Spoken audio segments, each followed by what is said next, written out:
25 তারিখে ইনশাআল্লাহ আপনাদের দয়া আল্লাহর রহমতে আমি দেশে ফিরে যাব।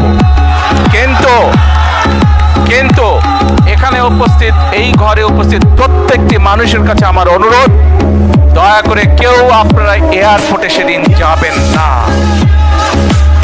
দয়া করে কেউ আপনারা এয়ারপোর্টে যাবেন না আপনারা, কারণ এয়ারপোর্টে গেলে একটি হট্টগোল তৈরি হবে এবং মানুষ জানবে যে এরা সব বাংলাদেশি এবং দেশের সুনাম নষ্ট হবে, দলের সুনাম নষ্ট হবে। যারা এয়ারপোর্টে যাবেন না, যারা সেদিন এয়ারপোর্টে যাবেন না, আমার আজকের এই অনুরোধ যারা রাখবেন, আমি ধরে নিব তারা দল এবং সর্বোপরি দেশের সম্মানের প্রতি মর্যাদা রাখবেন। আর আমার মানা করা সত্ত্বেও, আমার অনুরোধ করার পরেও যারা যাবেন, আমি ধরে নিতে বাধ্য হব যারা ব্যক্তিগত স্বার্থের জন্য সেখানে গিয়েছে।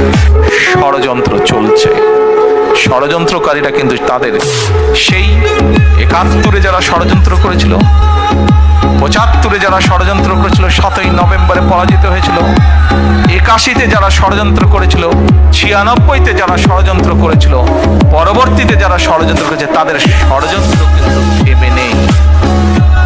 এবং বাংলাদেশ জাতীয়তাবাদী দল একটি দায়িত্বশীল দল হিসাবে আমাদের এবং আমাদের প্রতিটি পর্যায়ের নেতাকর্মীর পবিত্র দায়িত্ব হচ্ছে বাংলাদেশের মানুষকে সাথে নিয়ে সচেতন করার মাধ্যমে সজাগ এবং সতর্ক থাকা এবং বাংলাদেশের মানুষকে সজাগ এবং সতর্ক রাখাই ষড়যন্ত্রের বিরুদ্ধে।